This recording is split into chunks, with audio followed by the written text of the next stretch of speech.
So you might be questioning, you are a Telugu person, how can you allow this kind of this thing? अरे हमारे तेलुगु में भी भारत तो भारत ही बोलते हैं. Vayu is also a Telugu word. So Bharatiya Vayu and Videk becomes half Telugu for me also. So it is a mixture of all the languages here. It is like everyone coming together, we want to this thing. With the colonialization, there has been a small cocoon that has been developed. And it is, let me reply, sir, I have carefully listened to each and every one. No matter what the allegation is, whatever the suggestion is, I have listened to each and every one,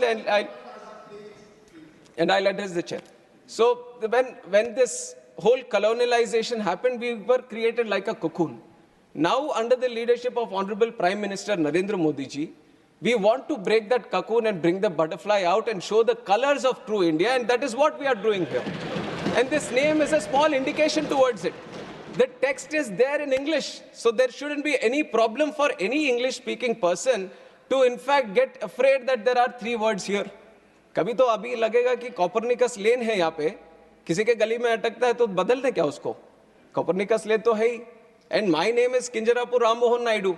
And when some people say Kinjarapu, there might be some problem with them. They can't pronounce it the way I pronounce it. But that doesn't mean that I'll change my name so that it becomes easier for them. ये तो मेरी पहचान है. और उसी तरह अभी शायद ये 2 बार बोलने से 3 बार बोलने से थोड़ा मुश्किल होता होगा. But India has gotten used to so many things, sir. I think they will get used to this one also. Bharatiya Vayu and Videyak is just to create the identity of the languages. On top of that I've seen, you were mentioning about other languages also. I was not understanding why Hindi was brought in. Vayan is also a Sanskrit word, in fact. And if you really want to appreciate the languages, the culture of this country, I would like the opposition to also appreciate that on 3rd October of this year, the cabinet has made 5 languages as classical languages, which are Marathi, Assamese, Bengali, Pali, and Prakrit. If you really love the languages, you should appreciate the decision of the government and how much this NDA government protects and promotes the languages of India. We recently celebrated the Constitution Day also. And on that day, we have proudly released the Constitution not only in English and Hindi, but we have done it in Sanskrit and Maithili also. So you see that there is a whole conscious effort that all the languages should be given their importance, all the languages should be protected, and all the languages should be promoted. I think this is one point that I wanted to make regarding the language debate that has been going on, sir. And on top of that, Udan.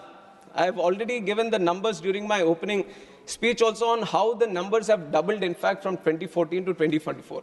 Now we have gone through the numbers. We have seen all the airports coming up. We have seen the lot of passenger traffic being increased. Sometimes when we go through it, when it becomes a normality, we kind of feel that it is just a regular thing that has been happening. But if you have to compare it with the other developing countries or developed countries, then you would see that how doubling a number in 10 years is very, very difficult, sir. And that is something which has been a challenge for India also.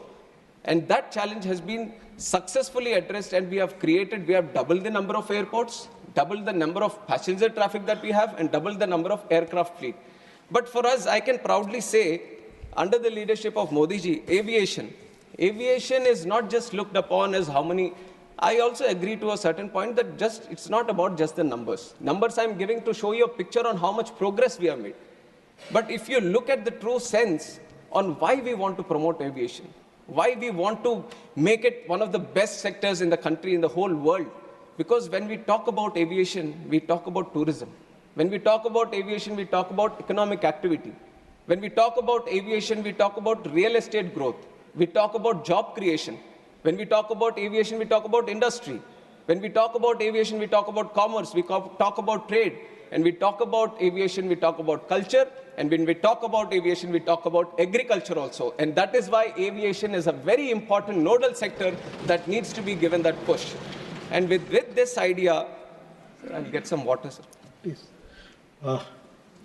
And it is with this idea that the whole aviation sector has been thoroughly, deeply understood on what the true potential India can have. And we have seen that there are multiple gaps also.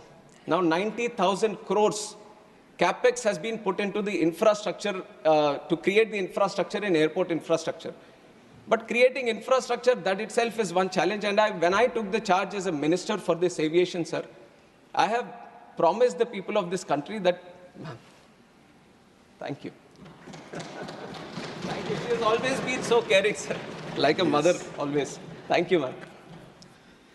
So, when we look deep, it is not about just creating the infrastructure, but it is about connecting them also.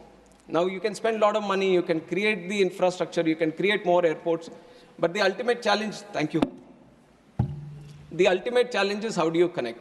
And that is where, bringing in all the aspects of the government, we created the UDAN scheme, which is Uday Desh Ka Aam Nagrik.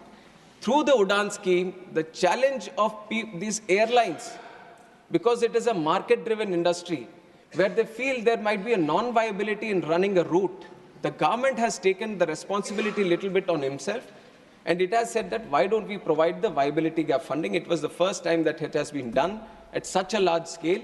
And through the UDAN scheme, now we have started 609 routes in the country in just 8 years span of time. Nowhere in the world you would have seen such a scheme, which has been run by the government itself, so that the non-viable routes, the airlines can come and start the routes and facilitating the routes. And we have operationalized 86 airports under UDAN. And out of these 86 airports, 20 were underserved, but 66 airports were totally unserved. What I mean by unserved is that not a single flight was going to these airports. But that was a challenge the government has taken up. Now we have constructed the airports, but we have to start the airline connectivity also. And through the UDAN scheme, we have given the viability gap funding, and we were able to run all these airports. We were giving them those connections, which was very, very required for the people of that state or of that region or of the airport. And we have operationalized 86. And we can proudly say that UDAN has been a real success story of the Indian aviation, which are showcasing to the whole world under the leadership of Narendra Modi ji.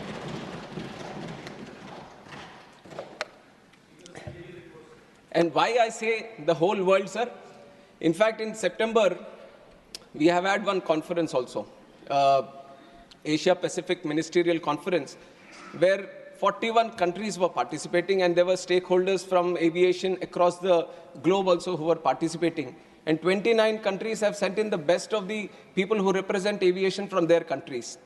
And I have heard all of them speak in that conference, and they have proudly said, the real thing that we can pick up from India today is how it has improved the domestic connectivity within the country, and how it has launched the RCS UDAN scheme so that it could facilitate the regional aviation in a very big way. Because for them, most of the countries, sir, for them, the aviation becomes more of an international affair. How do you connect your country better to another country?